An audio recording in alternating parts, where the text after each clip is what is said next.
Have you ever wondered what happens when those who are supposed to protect you simply disappear? Not in tragic death or inevitable accident, but in deliberate choice. The exact moment they look at you and decide your life is worth less than theirs, that your survival is too much to bear, that it would be easier if you simply didn't exist anymore. Leora knew that moment with painful clarity. It wasn't dramatic. There were no screams or tears. Just the sound of horses' hooves accelerating, the creak of carriage wheels on packed earth, and the deafening silence as she realized no one was coming back for her. Her family didn't leave her by accident. They left her by convenience. And as she bled alone in a forest known for devouring lost travelers, Leora had a strange and liberating revelation.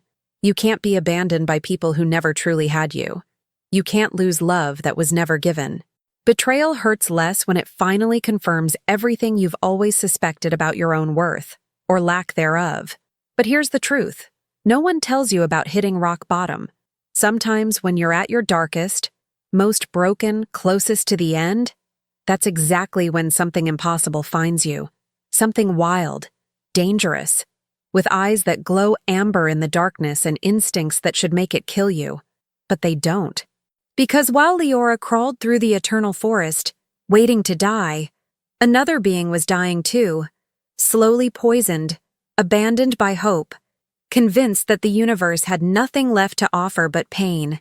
And then Hesmeld her, not just blood or human fear, but something deeper, something that made every instinct in his body roar out an impossible, terrifying, irrevocable word: companion. The pain was no longer acute. That was the worst sign. Leora knew enough about injuries to understand that when the pain faded to a distant, cold tingle, the body was giving up. The fever had risen during the night. Or was it day? She could no longer tell. The trees of the eternal forest intertwined above her like gnarled fingers, blocking out any trace of sky. 3 days. Maybe 4. She'd lost count since waking alone in that clearing, the sound of her family's carriage fading into the distance. They ran away. No, worse than that, they left her.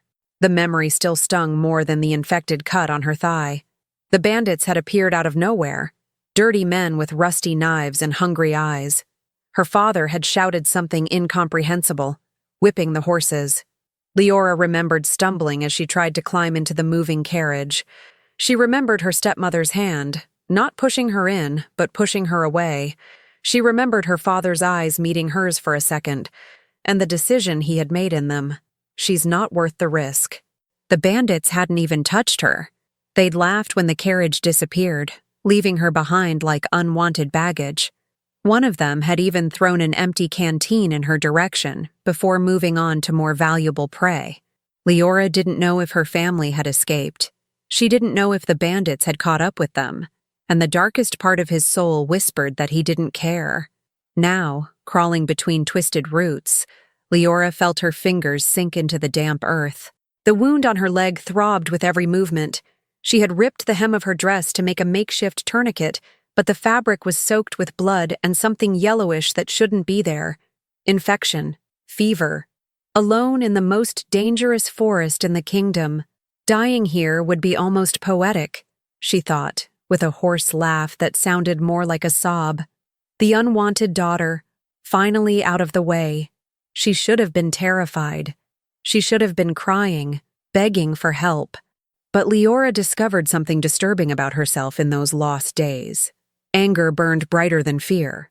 19 years living like a shadow. 19 years being the daughter who killed her mother at birth. The disappointment that she wasn't a man. The extra mouth to feed. The burden her father carried with barely concealed resentment. And now I'm going to die proving he was right all along. The thought infuriated her so much that she managed to push herself up, leaning against a tree. The bark was rough against her palm, and for a moment Leora had the strange sensation that the forest was watching. Nonsense. It was the fever. She forced one foot forward, then the other. She didn't know where she was going. There was nowhere to go. But the thought of simply lying down and waiting to die filled her with an irrational stubbornness. If I'm going to die, let it be on the move. The sun was beginning to set. She could tell by the subtle change in the quality of the filtered light. Shadows lengthened, becoming denser, almost solid. Somewhere in the distance, a bird emitted a high-pitched call that sounded unlike any bird she knew. Leora shivered. The stories about the eternal forest weren't just stories, she knew now. There was something here, something ancient and watchful, and she was invading. Her knees gave way without warning. She collapsed between the roots of a massive tree, her breath coming in ragged gasps. The world spun, dark spots dancing across her vision. At least it won't be inside a cold bed in that house that was never mine. Leora closed her eyes, and she didn't notice the pair of amber eyes watching her from the shadows. The pain was an old acquaintance. Theron no longer remembered what it was like to exist without her. The wound in his side burned with the silver poison the hunters had coated their blades with. Enchanted silver, the only metal capable of slowly killing a werewolf, dissolving them from the inside out. 3 weeks, maybe a month. He'd lost consciousness as his body fought something it couldn't overcome. His pack wanted him to stay in the cave, surrounded by the healers and their useless herbs. But Theron wasn't good at staying still. Never had been. And something in him, some ancient, desperate instinct, was driving him deeper into the forest. Looking for what? He wondered sometimes. A miracle cure? A peaceful place to die? He didn't know. But his heightened senses picked up something different in the air that afternoon. A scent that didn't belong in the forest. Human blood, fear, and something else. Something that made his inner wolf raise its head. Alert. Theron strode through the trees with a predatory grace that not even pain could completely erase. His amber eyes glowed in the growing gloom, adjusting to the darkness with ease. And then he saw her. A small figure slumped among the roots of an ancient oak tree. Tangled brown hair spread like a veil over thin shoulders. A dress that had once been blue, now torn and stained with dirt and blood. Human. Theron felt the familiar hatred rise in his throat. Humans. Always human. Invading, hunting, destroying. They had killed his sister, his mother, half his pack, and now another one crawled into his forest, dying, and the smell hit him full force. Theron staggered, his claws digging into the earth. No, that was not possible. But his inner wolf was already roaring, a single word echoing in his mind with deafening intensity. Companion. No, he growled loudly, his voice coming out husky and more animalistic than he intended. But his feet were already moving. His body betrayed his mind, pulled by something older than reason or hate. He knelt beside the human, and for the first time in weeks, the silvery pain in his side subsided to a distant murmur. She was burning with fever. The wound on her leg was infected, the surrounding skin red and swollen. She wouldn't last until dawn. And something in Theron, something deep and undeniable, roared in protest. My. He narrowed his eyes, fighting instinct. She was human. Human. The same species that hunted his people like animals. That poisoned them and left them dying. But when he opened his eyes again, he found her face. Even unconscious, there was something about him, a stubbornness in his jawline, a history of pain in the shadows beneath his eyes. She didn't look like someone who belonged in gilded halls and silk gowns. He looked like someone who had survived, and it was failing now. Theron swore under his breath, an ancient werewolf word that had no gentle translation. He slid his arms under her, lifting her carefully. She weighed almost nothing. Fragile. Breakable. My companion is a fragile human who probably hates me, he thought bitterly. The gods have a cruel sense of humor. But as he carried her back to the hidden refuge, his body was already responding to her nearness. The silvery pain receded. His breathing became easier. The poison slowly killing him seemed fuzzy. And when she murmured something incomprehensible, turning her face against his chest, Theron felt something break inside him. Gods help me, he thought. I can't let her die. Even if it meant saving an enemy. Even if it meant confronting everything he swore to hate. Because she was his. And he, apparently, was hers. And the universe didn't ask permission for this kind of cruelty. Leora woke up with the certainty that she was dead. There was no other explanation.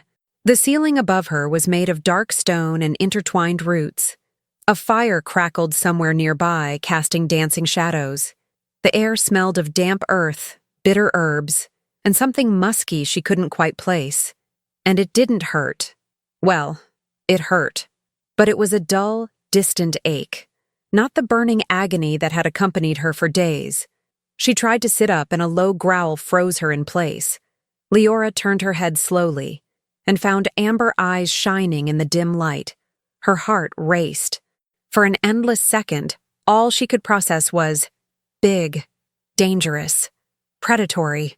The figure moved into the light, and Leora would have screamed if her throat hadn't been so dry. A man. No, something between a man and something else.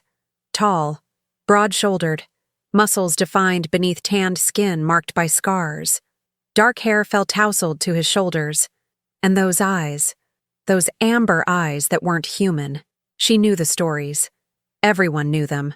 Werewolf. "You're awake," he said, and his voice was deep, husky, laden with something between relief and irritation. Finally. Leora tried to pull away and found her back already against the stone wall.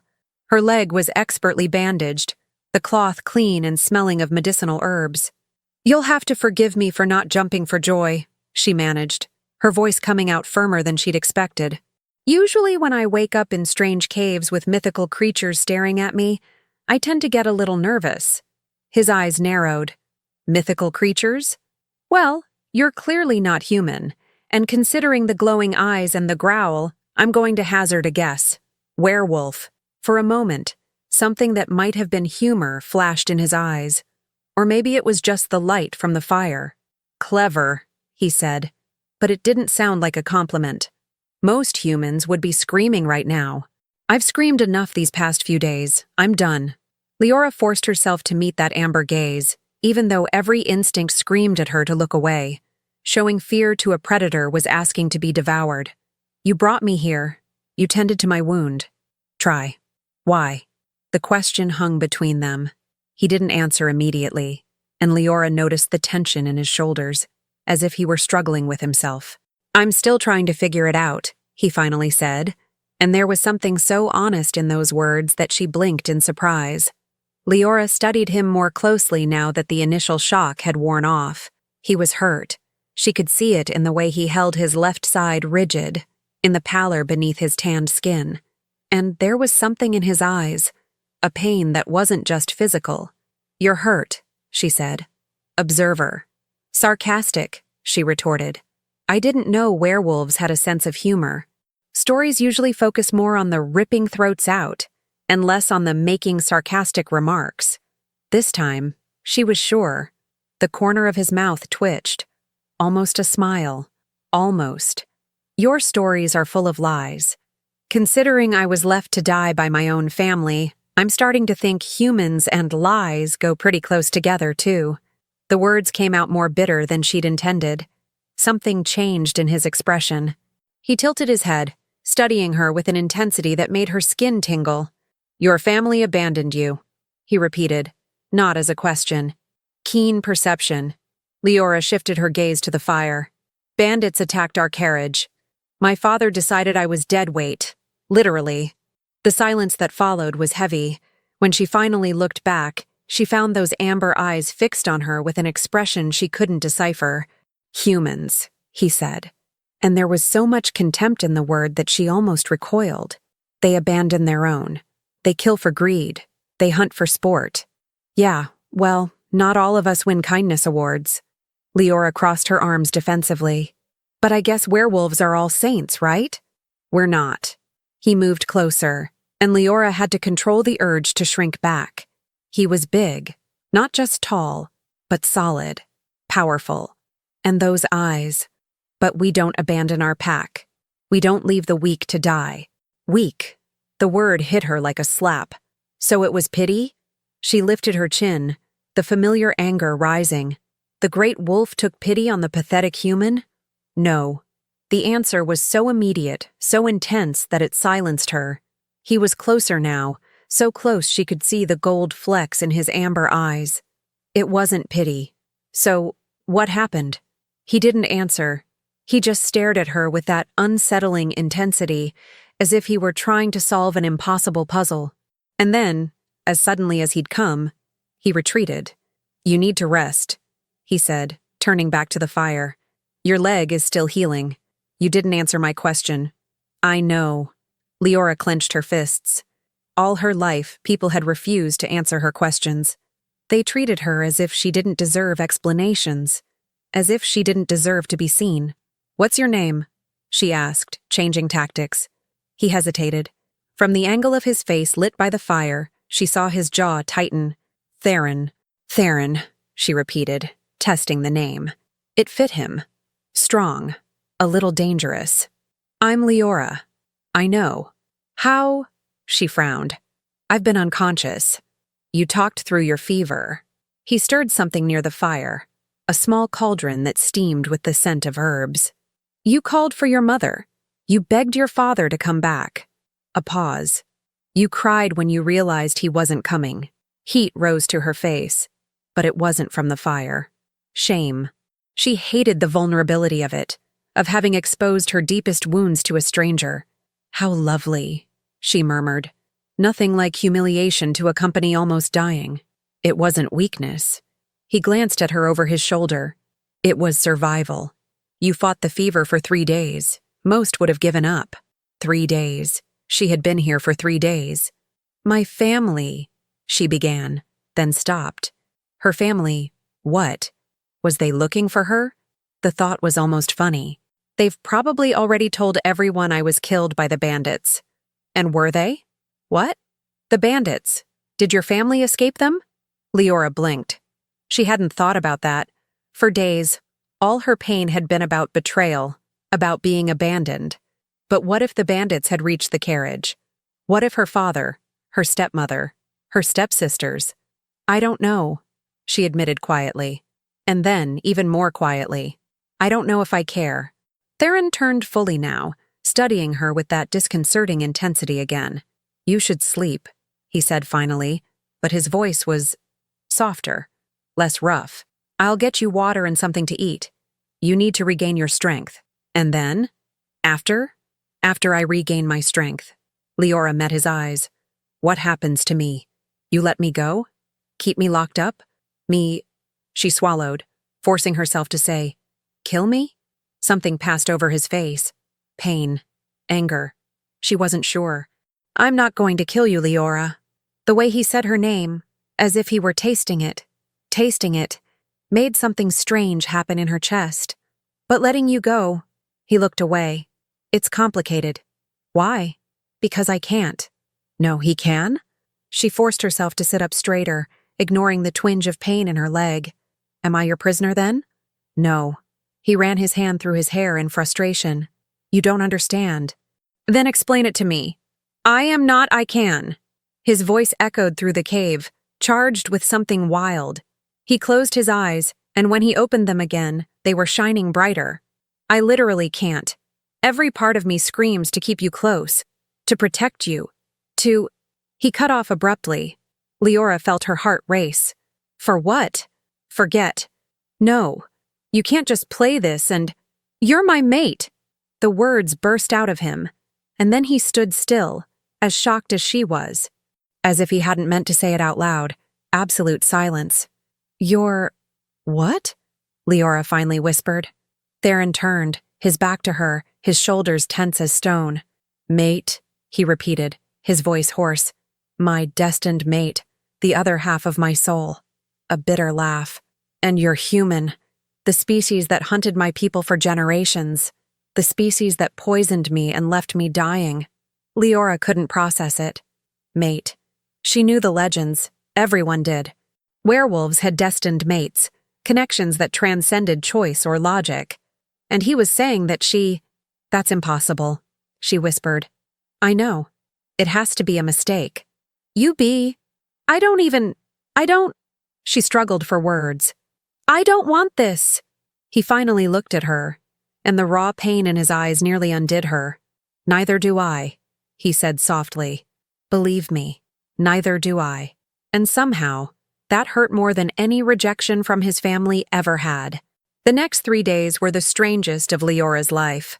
Theron kept his distance. He brought her food, rich stews of meat and herbs, dense bread she suspected someone else had made, berries she'd never seen before. He changed her bandages with clinical efficiency, his fingers surprisingly gentle against her skin, but he never met her eyes. And then he disappeared, leaving her alone in the cave with only the fire and her thoughts. Companion. The word echoed in her mind like a broken bell. Leora didn't know how to feel about it. Should she be terrified? Furious? Why then was there a small part of her, a treacherous part she tried to ignore, that felt curious? No, not curious. It was just, he had saved her. He had taken care of her when her own family had abandoned her. That meant nothing more than basic decency. He didn't want to do that, she reminded herself. He said he doesn't want this. He doesn't want you. The familiarity of that rejection should have immunized her against the pain. It didn't. On the 4th morning, or what she assumed was morning, since time in the cave was an abstraction, Leora decided she had had enough of being treated like fragile porcelain. When Theron came in carrying more supplies, she was already standing, testing the weight on her leg. It hurt, but it was bearable. "What are you doing?" His voice was sharp. "Walking. It's a common human activity. We put one foot in front of the other and you'll reopen the wound." "I'll be fine." She took a few more steps, determined not to limp. "I'm not made of glass." "No, you're made of stubbornness and bad decisions." Leora spun to face him, nearly losing her balance. He was beside her in an instant, his hands firm on her arms, steadying her, and then they both froze. The touch was electric. There was no other word. Leora felt something pulse through her skin where his fingers held her. Hot, effervescent, like sparks racing beneath the surface. Her eyes widened, meeting his. Deep amber, dilated, intense. "You felt that," he said. It wasn't a question. Leora swallowed. "What, he was that?" "The bond." His voice was tense, controlled. "It's trying to form. Every time we touch, it grows stronger." He released her abruptly, taking several steps back. Leora felt the loss of his warmth like a shock of cold. "Then don't touch me," she said, hating how small her voice sounded. "I wasn't planning on it." "Good. Excellent." They stared at each other in awkward silence. And then, out of nowhere, Leora felt an absurd laugh bubbling up in her chest. "That's ridiculous," she said. "Extremely. I mean, you saved me from death. You keep me in a cave. You tell me I'm your fated mate, which, considering my lot in life, makes perfect sense that my destined mate would be someone who barely tolerates my existence. I didn't say I barely tolerate your existence. You basically said I'm your species' worst nightmare. I didn't say that also. So, what are you saying?" Leora crossed her arms, frustration boiling over. "Because from my perspective, you're stuck with a human who doesn't want you, and I'm stuck with a werewolf who doesn't want me. It's a brilliant situation for both of us."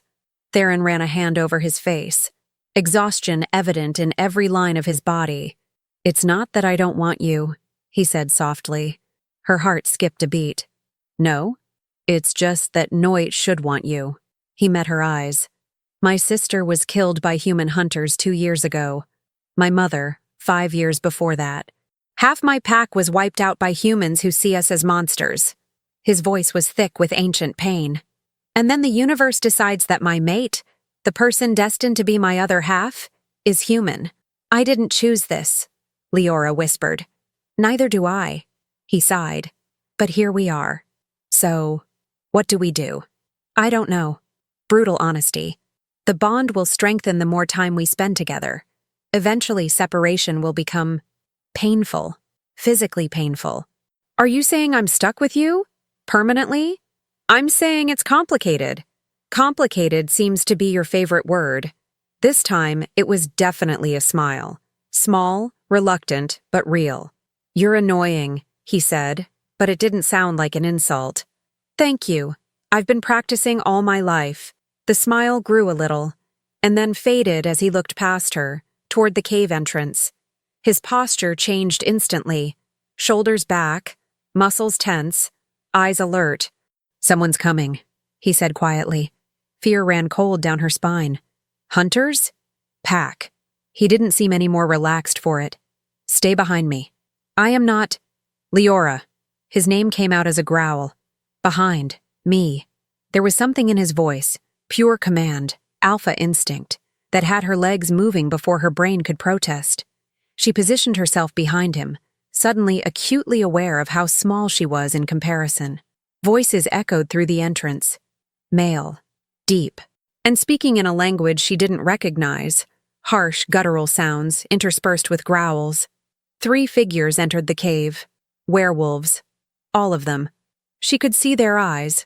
One with pale yellow eyes, another with amber eyes like Theron's, the third with dark green eyes.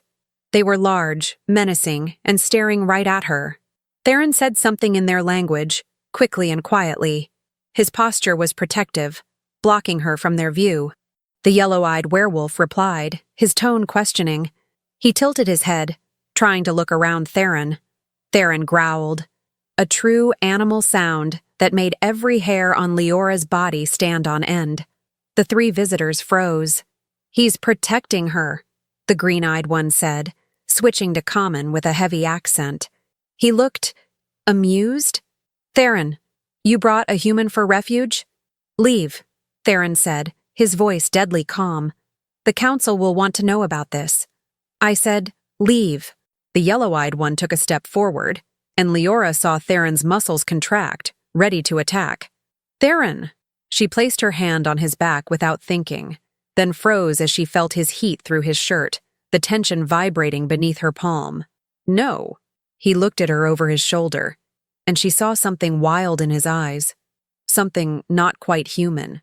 "They won't hurt you," he said, but it sounded as if he were trying to convince himself as much as her. "I know." She didn't. But something in her refused to let him fight alone. "But you're hurt, and it's 3 against 1. I'm not bothered." "Good. I care." The words were out before she could stop them, and from the way his eyes widened slightly, he hadn't expected that. The green-eyed werewolf whistled softly. "Oh, that's interesting," he murmured. "Very interesting." "Rafe," Theron alerted. "A human who cares whether you live or die." Rafe grinned, showing very sharp teeth. "And you're protecting her like she's your own." He stopped, eyes widening. "Wait, she yawned?" Silence. "Theron," the yellow-eyed one said slowly. "Is she your mate?" Theron didn't answer. He didn't need to. The answer was in every line of his body, in the way he positioned himself between her and them. "By all the old gods," the third werewolf breathed. "He's found his mate, and she's human." "Leave," Theron repeated. "Now. The council. Get out before I make you get out." The growl that accompanied the words reverberated through the cave. It wasn't an empty threat. It was a promise. The 3 werewolves exchanged glances, and then, to Leora's surprise, they began to back away. "We'll let them talk," Rafe said, still with that unsettling smile. "But Theron, the council will want to see you. Soon. Tell the council I'm a little busy dying of silver poisoning. You look better. Appearances can be deceiving." Rafe studied them both. Or maybe not. "Good luck, Alpha. You'll need it." And then they disappeared into the darkness of the entrance. Leora realized she was still touching Theron's back. She quickly removed her hand, and he turned to face her. "You said you cared," he said quietly. She struggled for words. "It was just, you were about to fight 3 on 1. It was suicidal. You barely know me. Maybe." She lifted her chin. "But you saved me. You took care of me. That means something." He studied her for a long moment. "You're weird," he finally said. "I've moved past annoying and been promoted to weird. The day is getting better." This time the smile came more easily, and Leora felt something warm unfurl in her chest, something dangerous and tempting that she wasn't ready to name. The news of Leora's presence spread through the pack like wildfire. She could tell by the way Theron grew even more tense in the following days, by the way he disappeared for longer periods. returning with a distant look and a set jaw. He didn't talk about what was happening outside, about the council, about his pack, about what they thought of her. And Leora found, to her surprise, that it bothered her. It shouldn't matter what supernatural creatures thought of her. She'd spent her entire life being judged and found wanting. What were a few more judges? But every time Theron came back with that tension in her shoulders, that hard line to her mouth, something inside her tightened.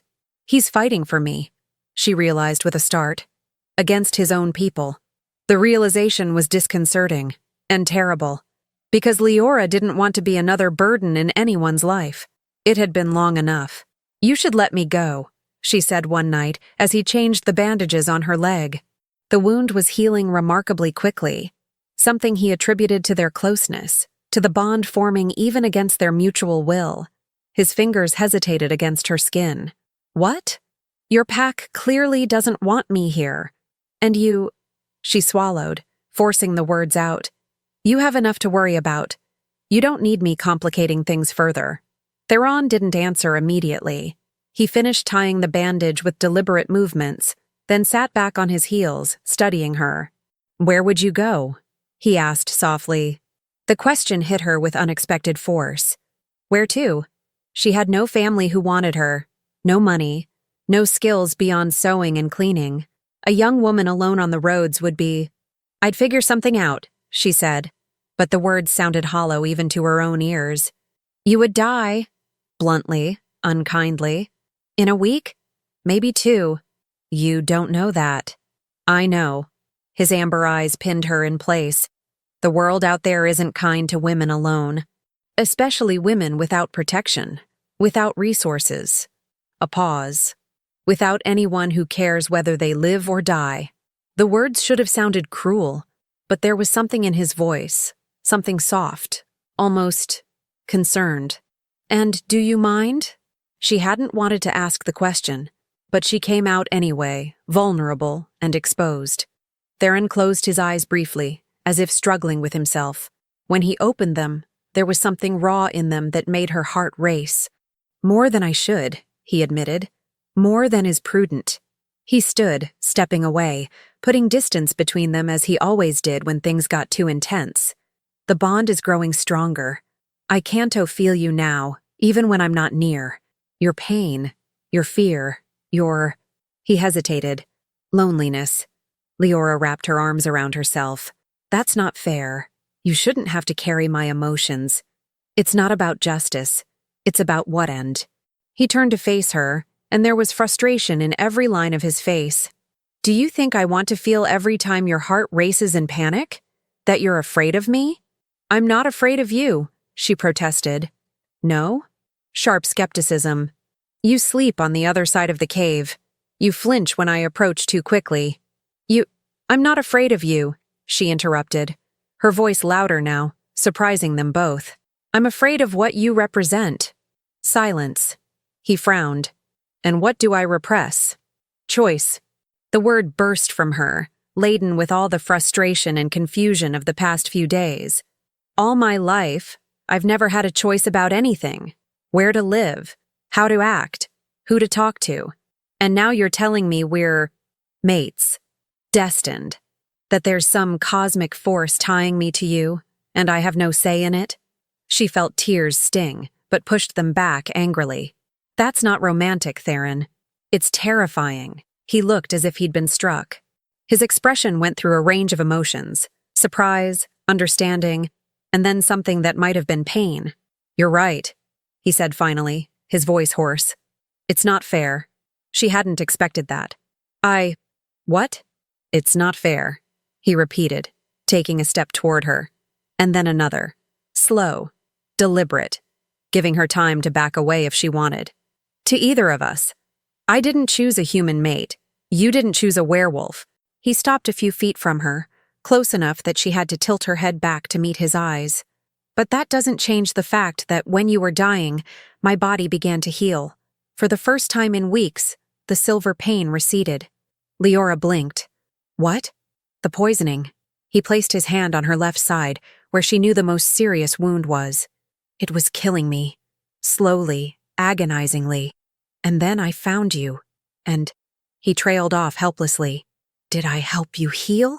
She whispered. The bond helped. Your closeness. The more time we spent together, the stronger I became. Raw honesty. Saving you might have saved me too. The revelation left her speechless. All this time, she'd thought it was just another burden, another problem. But he was saying, then you need me, she said slowly. As much as I need you.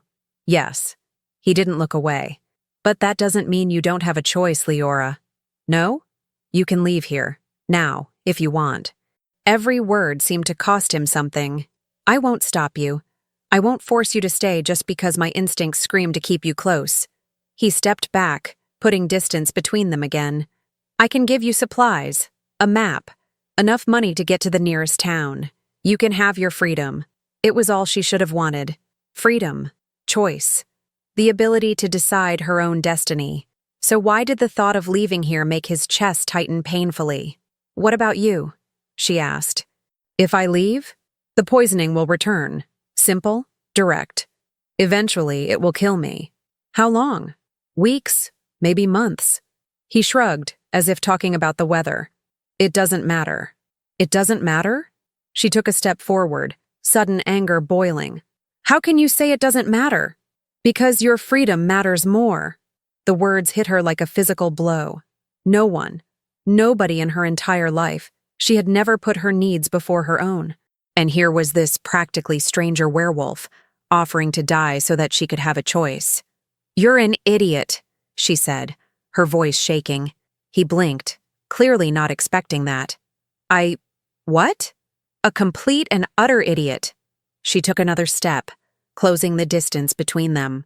You save me, care for me, offer your own life for my freedom, and you think it doesn't matter? Leora?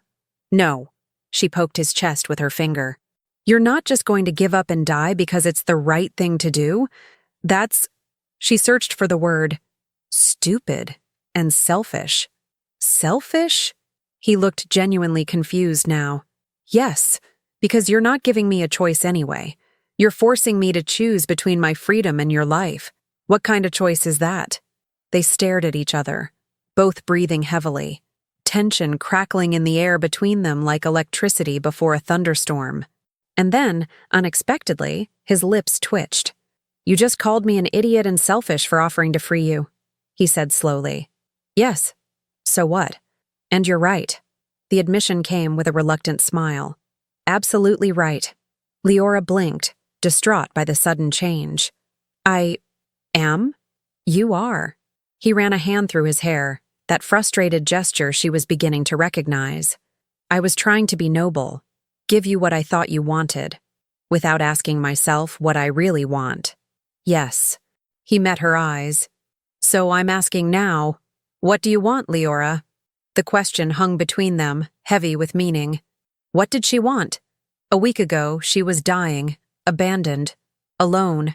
Now she was in a cave with a werewolf who was apparently her destined mate, being offered a choice that wasn't really a choice at all. But for the first time in his life, someone was asking. I don't know, she admitted quietly. Is that honest? I don't know. Then stay until you find out. The words were simple, but loaded with meaning. Not as my prisoner. Not because you are bound to me by fate, but because you choose. What if I never find out? What if I'm confused forever? Then you'll be confused here. That small smile again. At least you'll be confused with regular food and a safe place to sleep. Despite everything, the absurdity of the situation, the impossibility of it all, Leora felt a laugh escape. Is that your persuasion strategy? Food and shelter? It works with most animals. Didn't you just compare me to an animal? Technically, we are all animals. Werewolf philosophy. Fascinating. You're avoiding the question.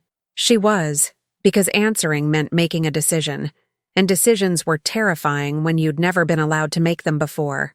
But as she looked at Theron, at those amber eyes that truly saw her, not as a burden or a disappointment, but as a person, Leora felt something settle inside her. I'll stay, she said.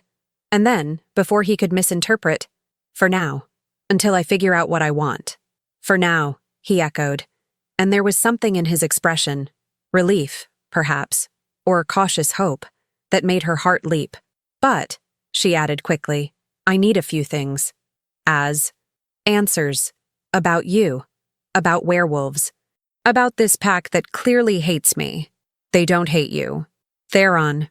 Those three literally looked at me like I was some kind of invasive pest. He had the decency to look embarrassed. Okay, some of the pack might be skeptical. Skeptics is a nice way of saying they want my head on a spike. Nobody wants their head on a spike. Still, she murmured. Leora. Okay. She held up her hands in surrender. No dramatic assumptions about imminent violence. But tell me about them. About you. About how it all works. He hesitated, then nodded slowly. Fair deal. And, she continued, courage rising, you will let me leave this cave. See the forest. Meet your pack. Absolutely not. Theron, you've just recovered from a near-fatal infection. You can barely walk without a limp. And my pack, his jaw clenched, isn't safe yet. Hold it for me, you mean? Try. Because I'm human. Try. At least he was honest. Leora sighed, feeling suddenly exhausted. So many complications. So many impossibilities. Okay, she relented. No walks in the woods yet, but you will tell me stories. About yourself. About this world I find myself in. I can do that. He tilted his head, studying her. You're tired. She was. The emotional confrontation had drained her already fragile reserves. A little. Rest. He moved to his usual position on the other side of the cave, keeping a respectful distance. I'll make you something to eat. Leora settled into the furs and blankets that formed her makeshift nest. It was comfortable. Surprisingly so. He'd made sure of that. Theron? She called before she could stop herself. Try? Thank you. For giving me a choice. Silence. And then, so low she almost didn't hear, thank you for choosing to stay. She wrapped herself in the covers, a small smile curving her lips as sleep pulled her in. From across the cave she heard Theron moving, the sound of wood being added to the fire, the clanking of pots. Home sounds. Safe. And for the first time in as long as she could remember, Leora fell asleep feeling not like a burden, but as someone who belonged. Leora woke up to voices.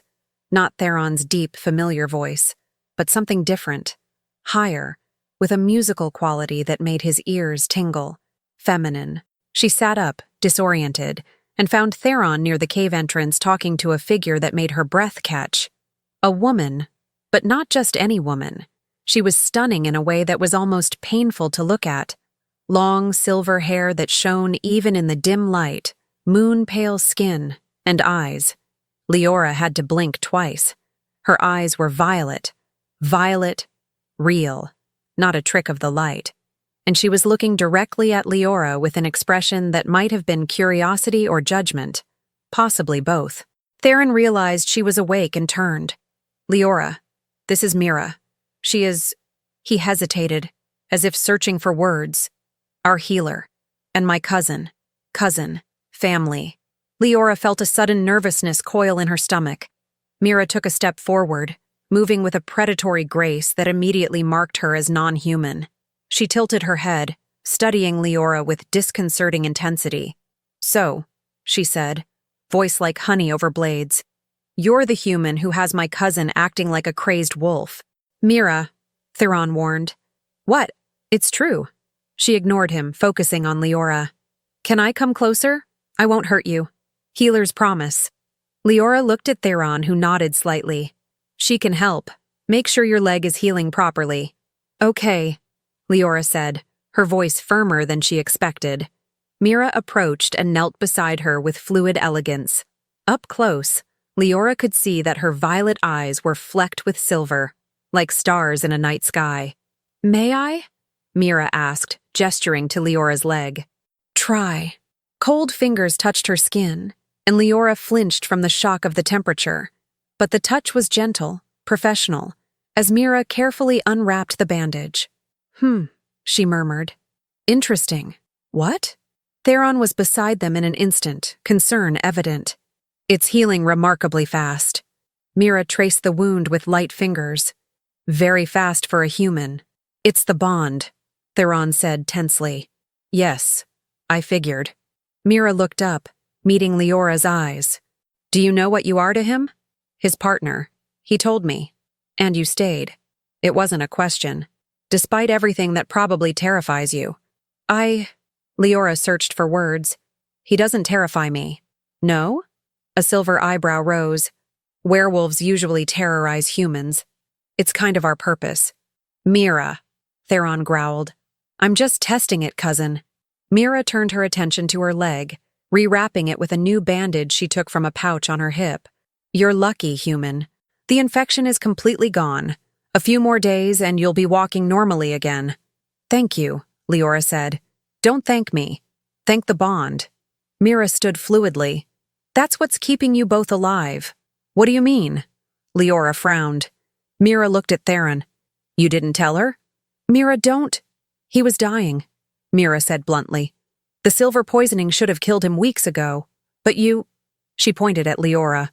You're literally keeping him alive. The bond is fighting the poison. Slowly, but fighting it. Leora felt the world tilt slightly. What? That's why he can't let you go. Mira crossed her arms. It's not just about instinct or destiny. Without you, he dies. Simple as that. Mira. Theron growled, genuinely angry now. She deserves to know the truth, Mira shot back. Were you planning to continue lying by omission? I wasn't lying. You weren't telling the whole truth either. They stared at each other, tension crackling. And Leora realized she was witnessing a family dynamic. Cousin and cousin who had clearly had this argument many times before. Stop, she said quietly. They both looked at her. Both of you, just stop. Mira looked surprised. Theron looked tired. She's right, Leora continued, looking at Theron. I deserved to know the whole truth. I was going to tell you, he said. I was just waiting for the right moment. When would be the right time to say, oh, by the way, you're literally keeping me alive, she said. She wasn't mad, not really. Just overwhelmed. This changes everything. Change? He stepped forward. How? Because now it's not just about what I want. It's about whether I can live with your death on my conscience if I choose to leave. A heavy silence fell over the cave. Ah, Mira said quietly. Well, that got heavy quickly. Despite herself, Leora felt a hysterical laugh bubble up. You think so? To her surprise, Mira smiled. A real warm smile.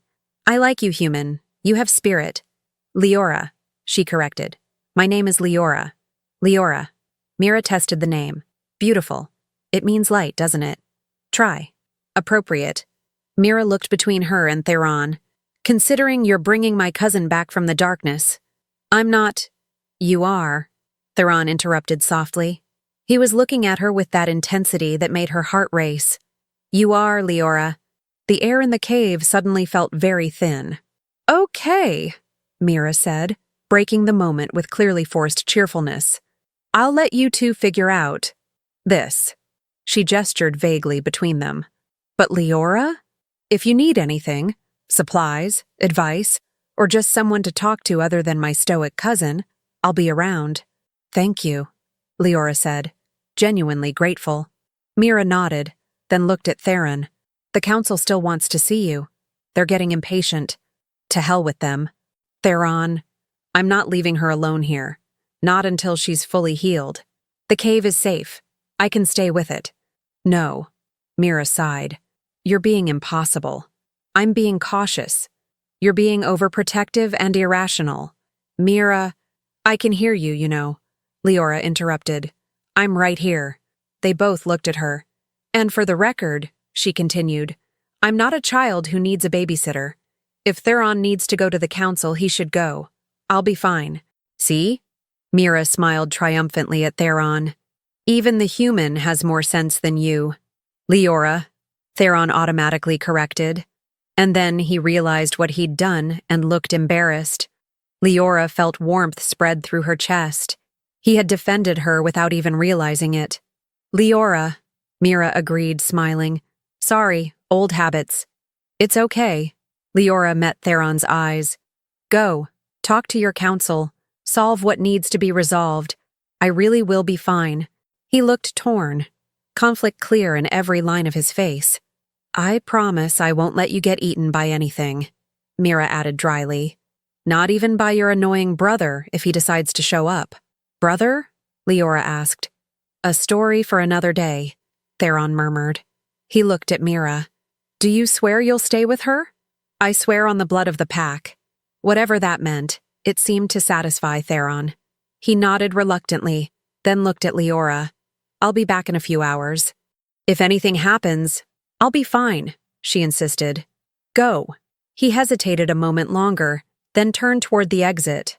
But he stopped at the entrance, looking back. Leora? Try? Thank you. For staying.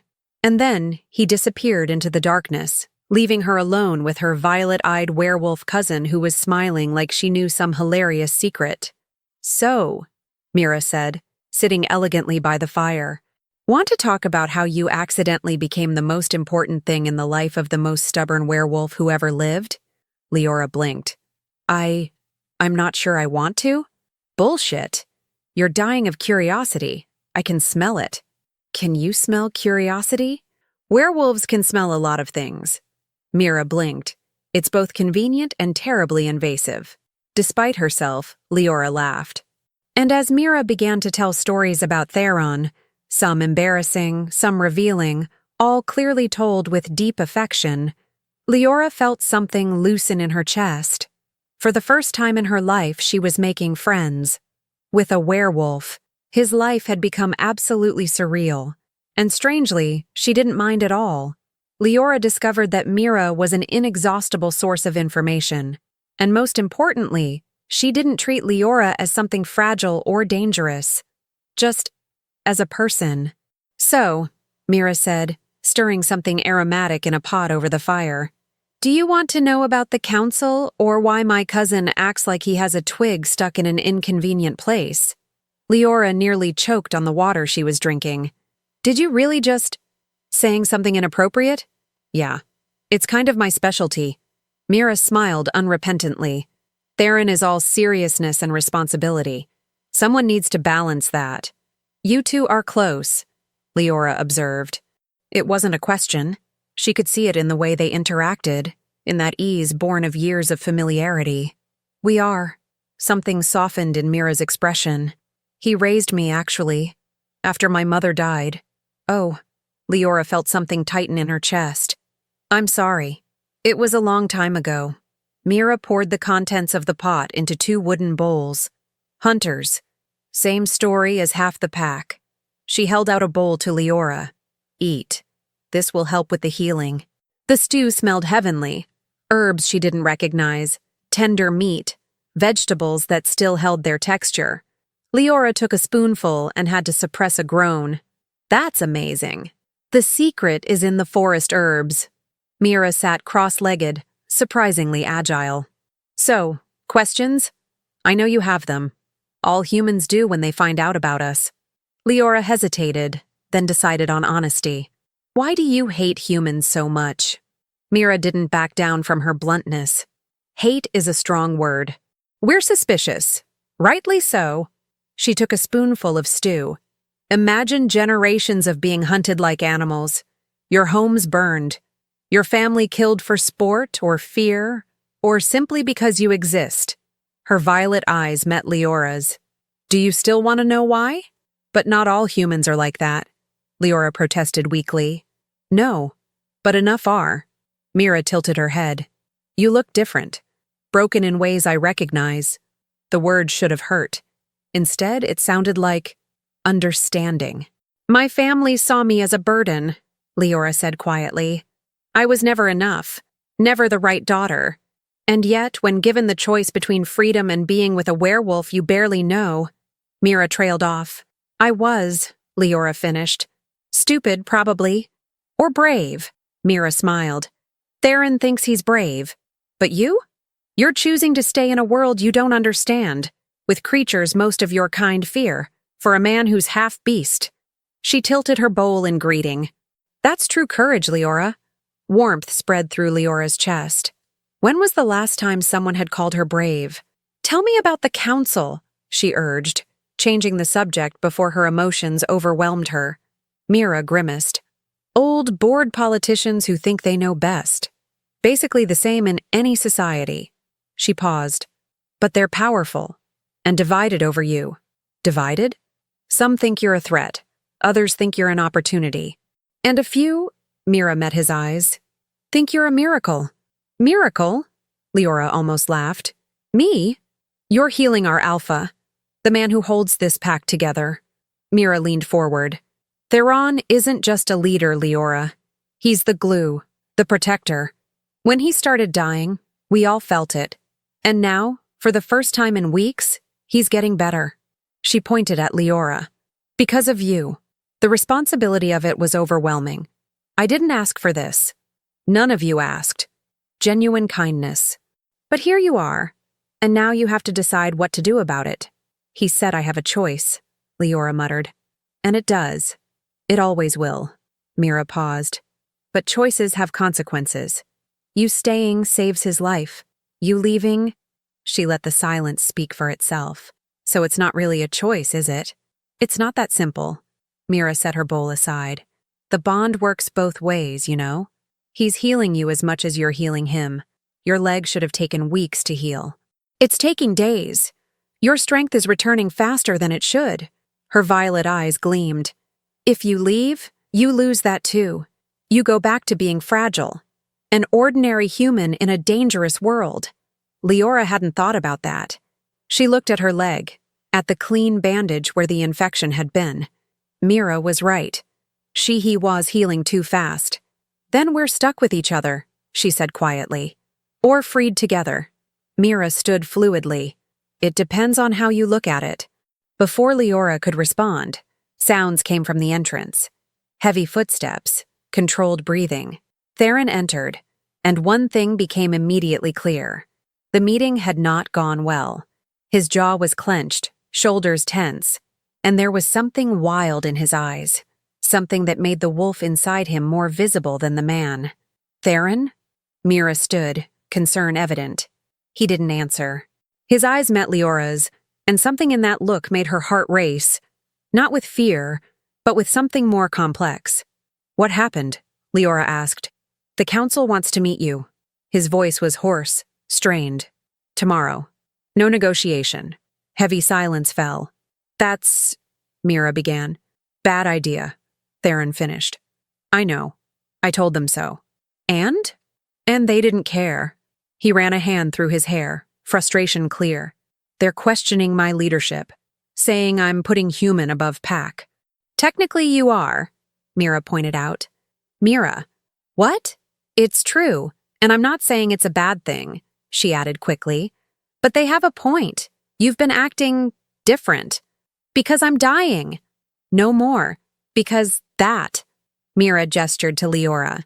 Which is exactly why they want to see you. They need to understand what you are, Leora. What you mean to the pack. Leora felt panic rising. I'm nothing. I'm just... Alpha's mate, Mira interrupted gently. Which makes you practically royalty in our society, whether you like it or not. Royalty, Leora repeated weakly. I'm barely keeping myself alive and now I'm royalty? Despite everything, Theron let out a sound that might have been laughter. Welcome to my world.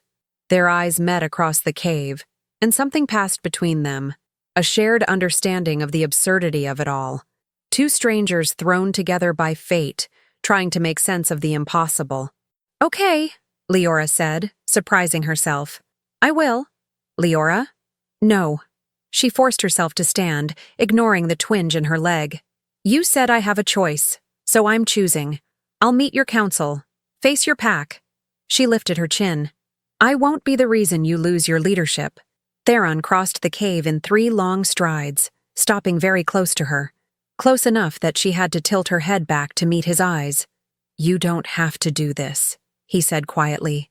I know, but I want to. And she realized it was true. I've spent my whole life hiding, Theron, being invisible. Maybe it's time I was seen. Something flashed in his eyes. Pride, maybe. mixed with concern and something warmer that made her stomach churn. "You're stubborn," he muttered. "You already mentioned that. And reckless. It was also mentioned. And," he hesitated, "brave. Braver than most warriors I know." The praise hit her like a physical blow. Leora felt heat rise to her face. "Well," Mira said cheerfully, breaking the moment, "that was painfully cute. But we need to get Leora ready for tomorrow. And Theron? You need to rest. You look like you were run over by a herd of angry deer." "Thank you, Mira. Always so comforting." "It's my gift." She blinked, then looked at Leora. "I'll be back in the morning. I'll bring you appropriate clothing. You can't meet the council looking like a refugee." "Technically, I'm a refugee," Leora pointed out. "Details." Mira waved her hand. "Tomorrow, you're the Alpha's mate, and we're going to make you look like it." She disappeared into the night, leaving Leora alone with Theron and the weight of what was to come. Leora couldn't sleep. She lay in her nest of furs and blankets, listening to the crackling of the fire, trying not to think about all the things that could go wrong tomorrow. Meeting a council of werewolves who probably hated her. Being judged. Tested. Possibly dead. "You're thinking too loud." Theron's voice came from the darkness. She turned her head. He was on the other side of the cave, leaning against the stone wall, amber eyes glowing faintly in the dim light. "I didn't know thoughts had volume," she said. "Your heart is racing. Your breathing is irregular." He paused. "Can Ito feel your fear?" Or Bond, of course." "Sorry," she murmured. "Don't apologize. It's okay to be scared." He moved, and she heard him approach. "May I?" He gestured to the space next to her nest. Leora nodded, not trusting the voice. Theron sat a respectful distance away, but close enough that she could feel his warmth, close enough that that electric sensation began to hum under her skin. "Tell me about them," she pleaded. "Your council, your pack, so I know what to expect." He was silent for so long that she thought he wouldn't answer. Then, "There are 5 on the council. Alderish is the oldest, the previous leader before me. He is traditional. He sees humans as a threat." "Great start." A small smile. "Then there's Ceres. She's a warrior. She lost her mate to hunters. She distrusts all humans." "Even better. Kyle is neutral, pragmatic. If he can be convinced that you are beneficial, he will support you." "At least one?" Leora sighed. "And the other 2? Rafe you met. He's complicated. He likes to cause trouble, but he's loyal." Theron paused. "And my brother Darius." Something in his voice changed as he said the name.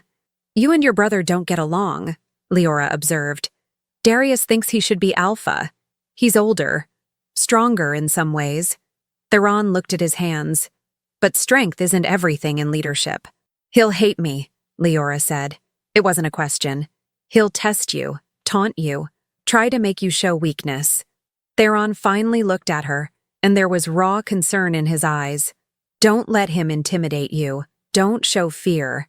Easy to say when you're not about to be judged by supernatural creatures who can literally smell your terror." He made that almost laughing sound again. "Fair enough." Silence fell, but it wasn't uncomfortable. Leora found herself studying his profile in the firelight. The strong line of his jaw, the thin scar across his left eyebrow, the way his eyes reflected the light from the flames. "Can I ask you something?" she said quietly. "Always. The bond. Does it force feelings, or just connection?" Theron turned to face her fully, and the intensity in his eyes made her heart race. "Good question," he said. "Honestly, I don't know. The bond creates attraction, certainly. A pull to be close. But feelings?" He hesitated. "Feelings are more complicated. Do you feel something?" The words were out before she could stop them, vulnerable and exposed. "For me? Or is it all just the bond?" He didn't respond immediately. Instead, slowly, telegraphing every movement, he reached out and touched her face, calloused fingers tracing her cheekbone with a gentleness that melted her. "When I look at you," he said quietly, "I see someone who survived what should have destroyed her. Someone who chooses courage even in fear. Someone who..." He paused. Makes me want to be more than I am. Leora couldn't breathe. Theron, the bond brought you to me, he continued. But this? His thumb brushed her cheek. This is mine. Feelings I'm choosing, that I don't know how to stop even if I wanted to. I don't want you to stop, she whispered before she could think better of it. Something flared in his eyes, heat and desire, and something deeper. He leaned in, and for a heart-stopping moment, she thought he was going to kiss her. Instead, he pressed his forehead against hers, his breath hot against her skin. Tomorrow, he said softly, you will know my world, and it will not be kind, but I will be there, every second.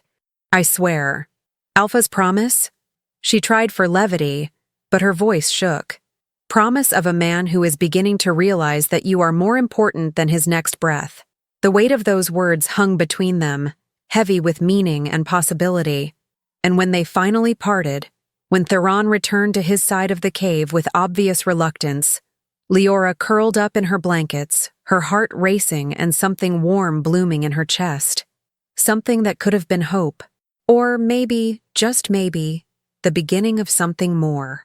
Morning came too quickly. Mira appeared as the first rays of sunlight filtered through the entrance, carrying a package wrapped in cloth. Time to turn her into someone the council can't ignore, she announced. The dress inside was unlike anything Leora had ever worn. It wasn't ornate or flimsy like her stepsister's dresses. It was practical yet elegant, dark green fabric that matched the forest, embroidered with silver patterns that seemed to move in the light. It fit perfectly, as if it had been made for her. How did you? Leora began. I have my talents. Mira smiled. Now, hair. Half an hour later, Leora barely recognized the woman reflected in the small, polished surface Mira had produced. Her brown hair was braided in an intricate pattern that left her face exposed, revealing rather than hiding it. The dress accentuated her figure without being inappropriate. She looked strong, confident, someone who could belong next to an alpha. Perfect, Mira declared. Theron, who had remained carefully aloof during the transformation, finally looked up and froze. His eyes raked her, something igniting in their depths that made Leora's stomach churn. You are, he began, voice hoarse. Ready to scare some old politicians? Leora finished, trying for levity. Beautiful, he corrected quietly. Absolutely beautiful. Heat spread across her face. All right, Mira said cheerfully. Let's save the romantic declarations for after we survive the council, shall we? But when Theron held out his hand, Leora took it without hesitation, and together they walked out of the safety of the cave into the unknown. The forest was different in the daylight. Leora had imagined something dark and ominous, but reality stole her breath. Sunlight filtered through the canopy in golden rays, illuminating the moss covering ancient trunks. The air smelled of damp earth and green life. Birds sang in languages she didn't know, and somewhere in the distance, water ran over rocks. It was beautiful, wild, ancient, and absolutely terrifying. Theron didn't let go of her hand as they walked. His fingers intertwined with hers were a solid anchor, reminding her she wasn't alone. Mira followed a few steps behind, her presence silent but comforting. How long until we get there? Leora asked, more to break the silence than out of actual curiosity. Not much, Theron replied. The council meets at the old glade, the center of our territory. How many will be there, besides the council? The whole pack. He looked at her appraisingly. Maybe 50, maybe more. 50 werewolves, all watching, judging. Leora felt her stomach churn, but she forced herself to take a deep breath. Show no fear, she reminded herself. They can smell fear. Hey, Theron's voice was soft. He stopped, turning her to face him. If it ever gets too much, you tell me. Got it? And then what? You carry me back to the cave like a damsel in distress? His lips twitched. If necessary. Theron, Leora. He squeezed her hand. I know you're strong. I know you can do this. But you don't need to prove anything other than who you are. And if they can't see the value in that, something dangerous flashed in his eyes, then that's their problem. Not yours. The words lodged somewhere deep in her chest, warm and solid. When was the last time someone had stood up for her like this? Thank you, she whispered. He held her gaze for a moment longer, then nodded, and they resumed walking. They heard the pack before they saw it. Voices talking, occasional laughter, the sound of movement and life. And then the forest opened up to a massive clearing. Leora stopped, taking it all in. The ancient glade was exactly that. Ancient. In the center stood a circle of enormous stones, covered in moss and inscribed in a language she didn't recognize. Around them, members of the pack gathered in groups. Some in human form, others displaying more wolfish characteristics, glowing eyes, animalistic postures, that predatory quality that marked them all. And everyone, every last one, turned to look as she entered the clearing. Silence fell like a blade. Leora felt the weight of dozens of eyes on her. Yellow, amber, green, some with obvious hostility, others with cautious curiosity. Her first instinct was to shrink back, to hide behind Theron. But she thought about everything she'd survived. Her family's rejection, nearly dying in the forest, waking up in a cave with a werewolf. If he had survived all this, he could survive the looks. Then Leora lifted her chin, kept her hand firmly in Theron's, and walked to the center of the clearing as if she belonged there. Well, well. A deep voice echoed through the space. The Alpha finally honors us with his presence, and he brought his mate. The way the last word was said, with subtle disdain, made Theron's muscles tighten. A man stood out from the group near the rocks. He was older than Theron, gray-haired, but still clearly powerful. His eyes were pale yellow, cold as winter ice. Alderic, Theron acknowledged, voice carefully neutral. Alpha Theron. Alderic inclined his head. Minimal respect, nothing more. Then his eyes shifted to Leora, raking her from head to toe. So this is the human who has you acting like a house dog. Careful. Theron growled low, dangerously. Or what? Another voice, male, younger, filled with barely contained defiance. Another man stepped forward, and Leora needed no introduction to know who it was. Same brother, same intense amber eyes, same strong bone structure. But where Theron exuded measured control, this man seemed wild on edge, all taut muscles and pent-up energy waiting to explode.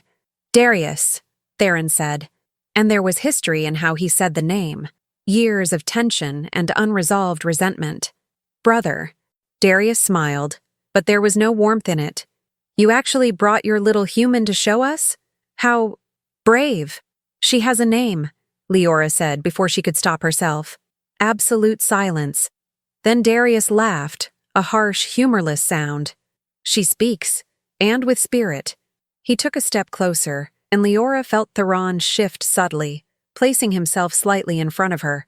Tell me, human. Leora, she corrected firmly. My name is Leora. Darius's eyes flashed with something that might have been surprise or respect. Leora, then. Tell me, Leora, what is it about a fragile human girl that makes our mighty Alpha forget his duty? Darius, another voice intervened, feminine, sharp as a blade. A woman approached, tall and muscular, with a scar that ran halfway across her face. Enough teasing. We're here to assess, not intimidate. Saris is right. A younger man, Rafe, Leora recognized, approached with that uncomfortable smile. Although intimidation is so much more fun, all of you, be quiet. The voice came from a small but commanding woman, older, with elaborately braided silver hair. She approached Leora with sharp, assessing eyes. Let me see you, child. Leora swallowed her nervousness but remained firm as the woman circled her, studying her as one would a purchase horse. She's small, the woman finally said. Humans generally are, Alderic replied dryly, but stronger. The woman touched Leora's arm, feeling muscle. Survivor. I see it in her eyes. She turned to Theron. Is the bond real? Sim. Ansia Maris. And is it healing you? Try. Maris nodded thoughtfully, then turned her attention to Leora. Do you know what it means to be an Alpha's mate? Honestly? Leora met the elder's eyes. Not entirely. This is all new. At least she's honest, Rafe muttered. Being Alpha's mate, Maris continued, means being second in command, protecting the pack, being his strength when he falters, being his advisor, warrior if necessary. She paused. You, fragile human, think you can do that? The question hung heavy. Leora felt the weight of all eyes on her, waiting to see her falter. And she realized something. Shino knew if she could do this. She had no training, no special skills. She was just her. But maybe it would be enough to be honest about it. I don't know, she said clearly. I don't know if I can be everything you need. But I know I won't run away just because it's hard. I spent 19 years being treated like I was worthless. I won't accept that again. She met the gaze of each council member in turn. If you give me the chance, I'll try. If you fail, at least I'll know I tried. But I won't apologize for existing. Not anymore. Silence fell over the clearing. Then, surprisingly, Maris smiled. Small, but genuine. Spirit, she said. Good. We'll need that. She looked at the others. I vote to accept. You can't be serious, Aldrich protested. I am. She has backbone. More so than some of our warriors. Maris crossed her arms. And she's healing our Alpha. That alone should be enough. I agree, Rafe said, still smiling. Besides, imagine the chaos. It will be gloriously uncomfortable for everyone. That's no reason to… Saris began. I also vote to accept. A neutral male voice interrupted. Another man stepped forward, younger, with calculating eyes. Kyle, Leora remembered. He's pragmatic. She keeps him alive. Alive, he leads. Simple as that. 3-4, 2 against. Alderic and Cirrus. By the bitter looks. Everyone looked at Darius. Theron's brother studied Leora with disconcerting intensity. Then, slowly, his lips curved into a smile that was more challenge than acceptance. Why not? He said. It will be interesting to see how long she survives. It wasn't warm approval, but it was a vote. Decided then, Maris announced. The human, Leora, she corrected herself as she received Leora's glare, is accepted as our Alpha's mate. Subject to probation, as is custom. Leora's heart sank. Ordeal? 3 tasks, Maris explained. Demonstrate valor, strength, loyalty to the pack. She paused. You have 1 week. What if it fails? Alderic asked, clearly expecting it to fail. Then she leaves. No bond, no protection. Maris met Leora's eyes. Do you accept the terms? Leora looked at Theron. He seemed torn, partly wanting to protest, partly knowing she needed to decide for herself. I accept, she said, before she could reconsider. Then it is done. Maris slammed her staff on the ground. First task, tomorrow at dawn. Prepare yourself, young man. And with that, the council dispersed, leaving Leora trembling slightly with adrenaline, and something that might have been excitement or terror. Possibly both. You were amazing. Mira hugged Leora as soon as they returned to the more private area of the clearing. Seriously, Alderic looked like he was about to swallow his own tongue. I was terrified, Leora admitted. Good. It means you have a sense of self-preservation. Mira smiled. But you didn't show it. That's what matters. Theron had remained silent since their encounter, jaw set, eyes distant. Now he turned abruptly. I shouldn't have accepted, he said quietly. Leora blinked. What? The ordeal. It's dangerous.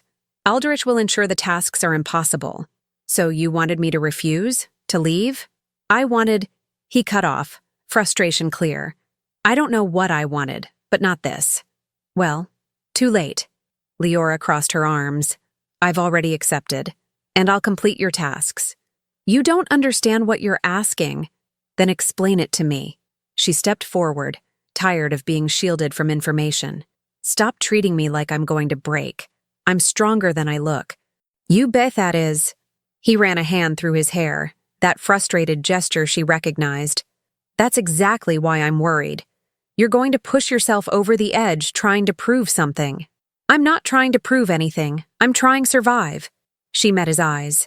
You think I don't know what will happen if I fail? They send me away, alone, without protection. And you, she swallowed, you die again. A heavy silence fell between them. It's not your responsibility to keep me alive, Theron said finally, his voice hoarse. Maybe not, but it's my choice to try. She took another step, closing the distance between them. You gave me a choice, remember? So I'm choosing to fight. For you. For me. For any future we might have. Something cracked in his expression. In one movement, he closed the remaining distance, hands cupping her face with a gentleness that contrasted with the intensity in his eyes. You're going to drive me crazy, he muttered. Fair enough. You already drove me crazy. And then, finally, he did what she had secretly been hoping for since that night in the cave. He leaned in and kissed her. It wasn't gentle. It was need and desperation and something deeper entwined. His lips against hers were hot, demanding, and Leora felt something ignite inside her.